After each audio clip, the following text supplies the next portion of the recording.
Yeah, baby. Yeah. Yeah. Yeah, baby. Yeah. Hello, beautiful souls of the planet Earth. मैं हूँ खुश रोज and guys एक बार फिर हम लोग प्रकृति के दिल में हैं एंड गाइस आज मैं बात करने जा रहा हूँ about the true meaning of angel. Guys angel के कॉन्सेप्ट को हम सब कहीं ना कहीं जान रहे हैं, समझ रहे हैं और बचपन से हम लोग कहानियों में एंजल के जिक्र को सुनते हुए आ रहे हैं। अपने धर्मों में भी एंजल के कॉन्सेप्ट को पढ़े हैं और अभी खुद कॉन्शियसली रियलाइज़ करके एंजल के डेफिनेशन को हम समझ रहे हैं। और मेरे बहुत सारे ब्रदर्स एंड सिस्टर्स इस ड्रीम वर्ल्ड से जाग रहे हैं अभी, और मैं भी एक टाइम पे उस जगह पे था, अपने अवेकनिंग के बिगिनिंग पे था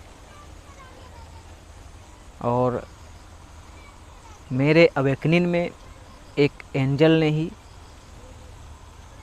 हेल्प की, राल्फ स्मार्ट, लेकिन वो तो इंसान है। इसीलिए मैंने ये टॉपिक रखा the true meaning of angel.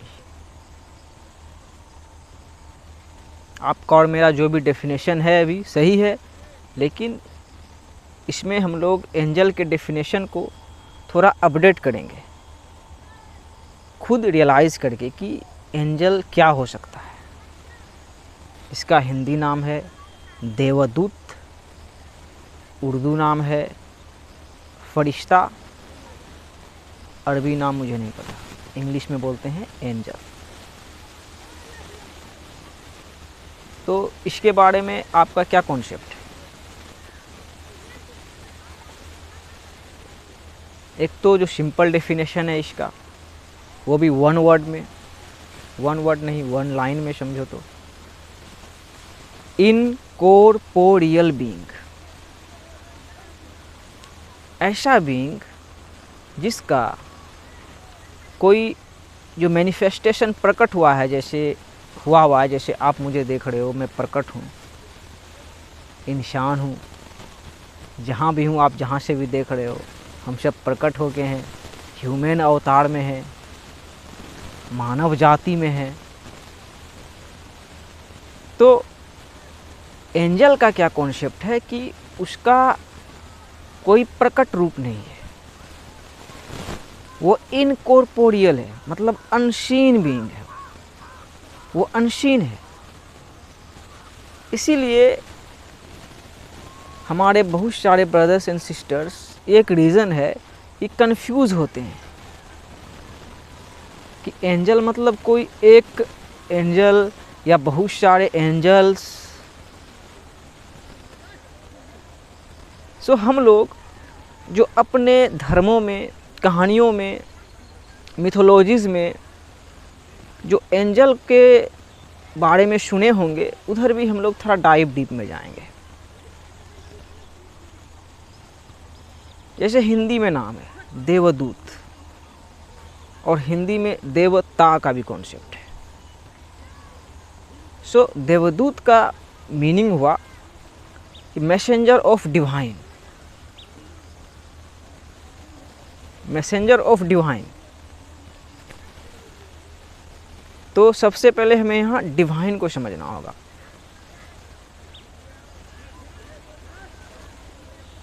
यहीं पे थोड़ा कन्फ्यूज़न है। हम डिवाइन को समझ जाएंगे तो हम एंजल को समझेंगे।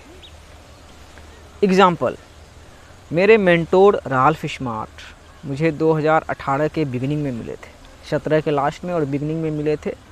उसके वीडियोस को मैंने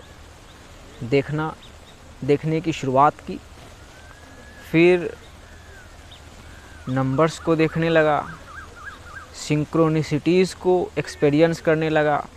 मैं इस ड्रीम वर्ल्ड से जाग गया।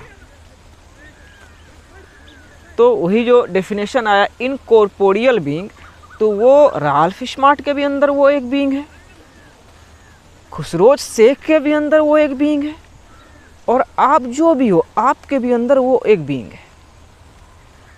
साइंस की दुनिया में हमारे कॉन्शियसनेस के हिसाब से हम पढ़ेंगे तो हायर सेल्फ, हमारा जो हायर सेल्फ है, हमारा हायर सेल्फ कैसे बना, हम कितनों हाई हो जाएंगे तो द मोस्ट हाई के पास पहुंचेंगे, डिवाइन के पास। फिर द मोस्ट हाई हमें बताएंगे एंजल का क्या मतलब है और कहाँ भेजेंगे।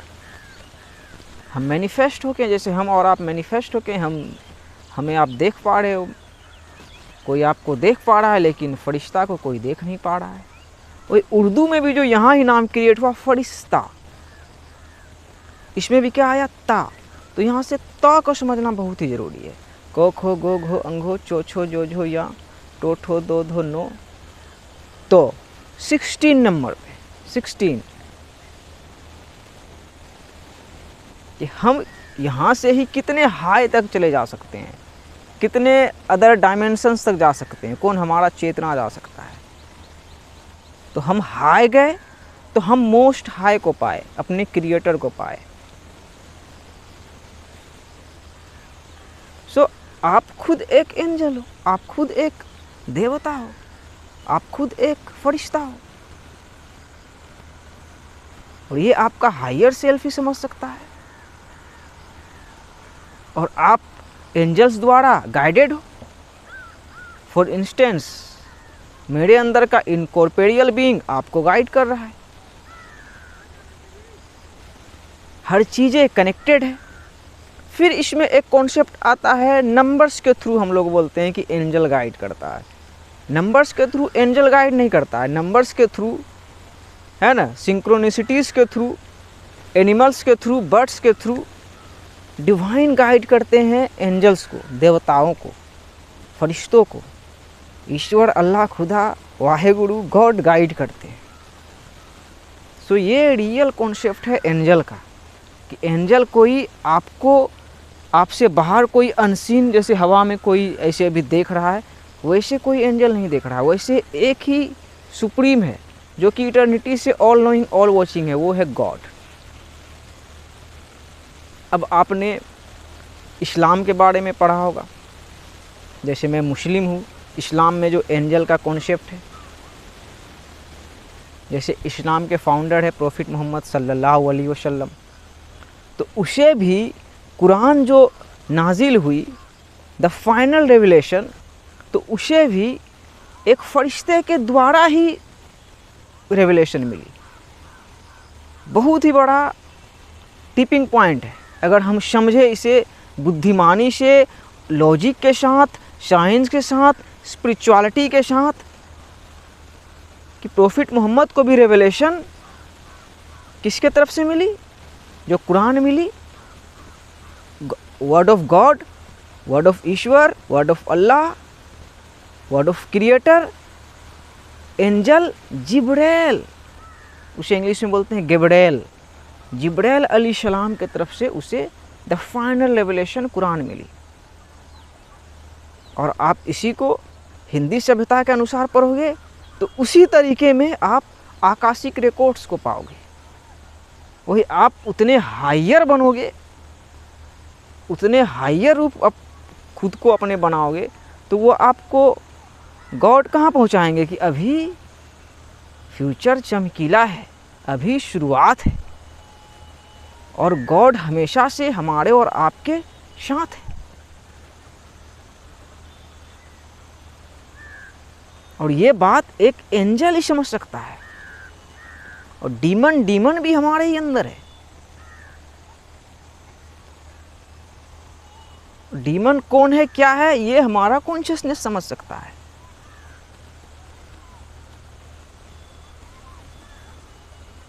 एंड मैंने अपने जर्नी में जो रियलाइज़ किया कि yes, the Holi Quran is the final revelation.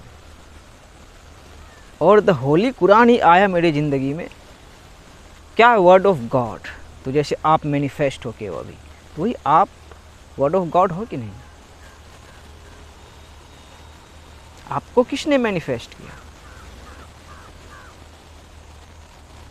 फिर उसमें बहुत सारी अदर्स जो बुक्स हैं, होली बुक्स हैं, भगवत गीता हो, उसका भी एक्सेप्टेंस आ जाएगा। जब आप होली कुरान को एक्सेप्ट करोगे, वर्ड ऑफ गॉड को एक्सेप्ट करोगे, तो भगवत गीता को भी एक्सेप्ट करोगे, उसके कॉन्सेप्ट को भी सही बताओगे कि prince and princess, Shri Krishna and Radha, शहजादा एंड शहजादी, द वॉचर जो आया महाभारत में, एक योद्धा, एक असल हीरो अर्जुन बन के निकल गया। और बाइबल जीसस क्राइस्ट के कॉन्शियसनेस को वहाँ पाओगे। जैसे कि अभी देखो दुनिया इंग्लिश बोल रही है, 26 लेटर में घुस रही है, चाहे वो हिंदू हो, मुस्लिम हो, इस कंट्री का हो, उस कंट्री का हो, ग्लोबल लैंग्वेज इंग्लिश में घुस रही है। वही हम सब अपने चेतना के द्वारा, अपने कॉन्शियसनेस के द्वारा चीज़ों को समझ रहे हैं, लेकिन कंप्लीट चीज़ें पहले ही लिख दी गई है।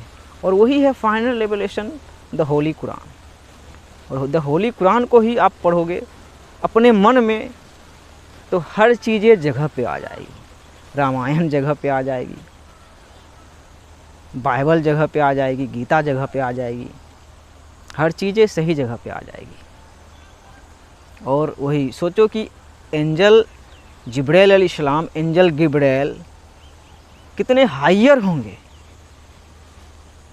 कि उसे डिवाइन मिले, और फिर डिवाइन मिले तो उसे कहाँ भेजे? ये दिल का धड़कन। वही जब तक दिल का धड़कन है तब तक ही ज़िंदगी है, और दिल का धड़कन रहेगा। और दिल के धड़कन को गॉड हमारे, हम सब के, हर किसी के जानते हैं। ये दिल की धड़कन को किसने लिखी? ज़िंदगी और मौत को किसने लिखी? सो आप ऑलरेडी एक एंजल हो, एक फरिश्ता हो, एक देवता हो। बस देवता को समझना है।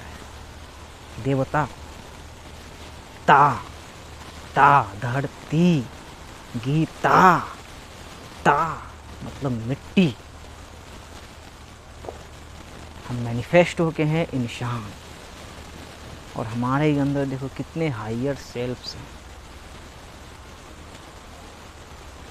सो एंजल क्या बताएगा कि धरती में शांतिफुली, पीसफुली, अमन के साथ, हार्मनी के साथ हम सबको जीना है। इस धरती में जो भी है, जन्नत में जो भी है, इस धरती में जो भी है, स्वर्ग में जो भी है, वो एक ही ईश्वर का, एक ही खुदा का है। ये एक एंजल ही समझ सकता है, ये एक फरिश्ता ही, एक देवता ही समझ सकता है। सो आप, मुझे लगता है कि अभी समझ चुके हैं एंजल के true concept. You are already an angel, one love, may peace, mercy and blessings be upon you. और फरिश्तों से, देवताओं से मैं ये बोल देता हूँ, असल डिवाइन वही है, और वो आपको बिगिनिंग से गाइड कर रहे हैं, अभी भी करके रखें, और इटर्निटी तक गाइड करेंगे। You are amazing. दोबारा बोल दिया क्या? 18/11/2023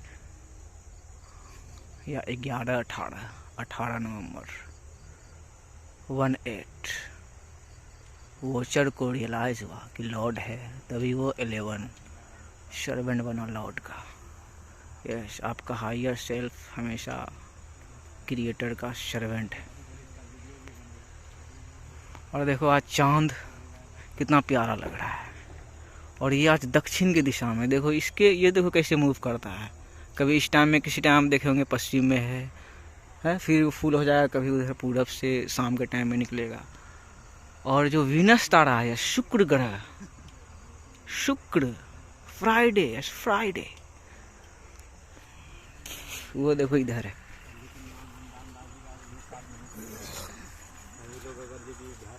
can you see? Yes you can see. आप देख सकते हैं मेरे फ़ोन में भी, या आप अपने छत में जाएं, अपने दिखेगा आपको वो तारा, वही है Venus, the planet of beauty. तो प्लैनेट की बात आती है, अर्थ की है, जहाँ हम हैं।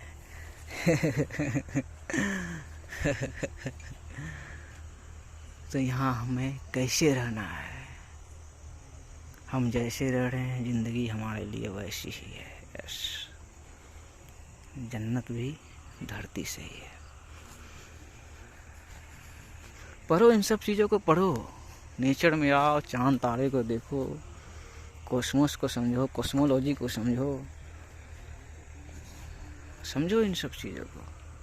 Unseen realms, invisible things are only the realities.